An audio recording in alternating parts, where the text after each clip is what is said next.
What is up, my Irie people? Today we're going to be talking about the X-Lite, why I don't like it, and why I'm going to be giving it away in this video. Don't go anywhere. I've been rocking the stage for a long time, but ever since drone racing happened, my life has turned into a real roller coaster, traveling the world to compete in the biggest leagues such as DR1, DCL, and TDL, even winning first place with my team immersion in DCL Romania last year. This year I managed to win TDL's first race, and there's a lot more coming. Subscribe, join the Irie family, and follow my adventures.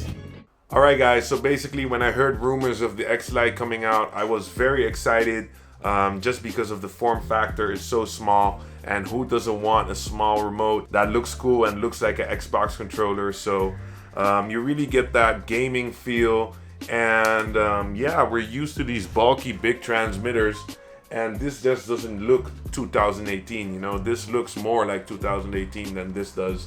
This looks, yeah, a bit old and outdated. So I'm happy they brought the size down, and I was very excited to fly this product. And as soon as I got it in the mail, there were a few things that caught my eye or caught my attention that were not good off the bat. And that is just the finish. It's not finished nicely. It feels kind of cheap. I don't know what it is, but the rubber parts as well, they get dirty real fast. And if you can see here, it's not aligned properly. Like there's a piece of rubber coming out. I think when they pressed it together, they didn't do it properly. And I got this joystick, this rocker here, and when I do up, it doesn't always take the input. So it's kind of broke out of the box, which kind of sucks. Everything that I buy that's electronics, I always have like a flaw in the product, which is okay if it just works, you know. I mean, I can move the joystick in a certain kind of way to get that click anyways, but it's just a hassle. Sometimes I find myself clicking and it's not clicking. So yeah, that's kind of annoying. What I do like is what I've been saying just now, is the form factor and the possibility to put something else on than Crossfire. I've been using Crossfire for about 2 years now, and I just think it's fun that there's competition out there now. I thought, wow, small form factor, small module, only goes to 100 milliwatts, but that's more than enough. And I thought, wow, this is a good combo. So I bought them at the same time, and I unboxed it immediately. And when I went to put it on in the back on the module bay, it doesn't completely insert. It doesn't click. There's even a little gap. See, there's a gap there, and it doesn't go lower than that. So strange, and it pops out so easily. Look at that. Barely put any force and it's out.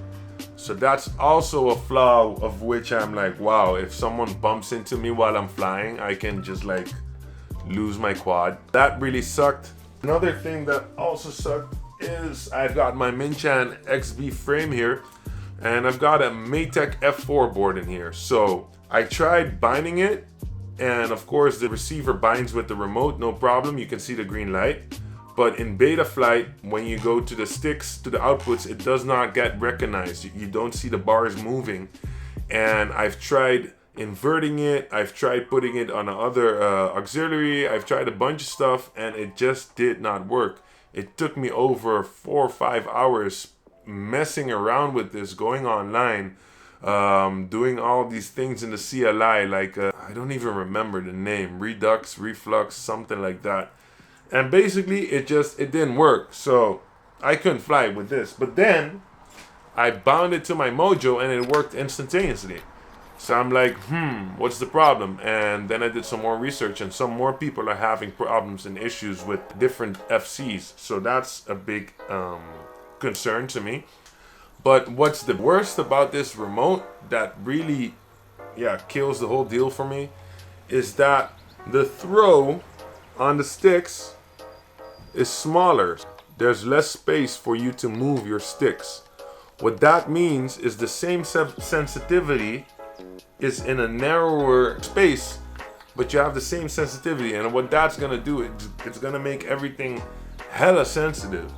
So when I was doing the review in my last video, I wasn't really pushing it. I was just flying around through the park, and for that it felt alright. It felt smooth. I mean, the gimbals are smooth and everything. But when I started doing the freestyle session at the end, although you see me ripping, that's just because, yeah, I tried to get used to it, I guess. But that whole flight, I didn't feel so secure as I normally would with my X9D. I have this one. I also have another one that I just got new recently because the gimbals on this one were starting to act real funky and it dropped in the water. So I changed to a new X9D special edition just because, yeah, it feels good. It feels like home. So the other day I was flying my X9D after flying this, and I was like, whoa, I have so much more control. As well with my 2-inch. I'm flying my 2-inch in my garden all the time. And usually my crash ratio is like, I'll do 5 packs and I'll crash once. And with this, I was crashing like once, twice, 3 times every pack. That can't be a coincidence. That's just because it's too sensitive. And some of you might say, yeah, you need to tweak your expo. You need to play around with the RC rate and all these things. Yeah, I did. I played around with it and I just couldn't get it feeling right. You know that feeling that in the middle it's locked in, and then when I do a flip, it flips, but when I come back, it's locked again. It just feels jittery throughout. Doesn't matter what I do, it just keeps feeling jittery like that. Some of you might think that I'm just hating on it, but that's just my opinion. And I know a lot of you will be happy with this transmitter either way, because it's good for flying. You can do whatever you want with it. You can. It's just not for me. I don't feel like it's too sensitive, and I can't change it. I can't get a great feeling on it. As well as the height of the sticks. I have my sticks very low on my 9XD, lower than this because I use my thumbs. So I also wish that I had the possibility to make the sticks even lower. And they can't, and I just don't feel comfortable with it. I mean, when I race, I want to win. When I freestyle, I want to make cool videos. I don't want to lose. I don't want to make bad videos. So, I'm not going to use the X-Lite. I hope you enjoyed my thoughts and honest review about the X-Lite radio. It's a shame I can't be more positive. I mean, this product had a lot of potential. It just has a few flaws that I can't work around. But on that note, I'm going to be giving it away to one of you lucky viewers out there. All you gotta do is be subscribed to my channel and drop a comment on this video, and on my next video that's gonna be coming out is gonna be a freestyle video. So you're gonna drop a total of 2 comments on 2 different videos. That's all you have to do, and you gotta be subscribed. I'll be shipping this, including the R9M Lite and some receivers in its case without batteries, worldwide. It's gonna take about 2 weeks before we pick a winner. Just gonna let the comments fill up. And yeah, guys, I hope you enjoyed my content, and stay locked on this channel. A lot more videos coming. You know what to do. Hit that like button, and I'll see you in the next one.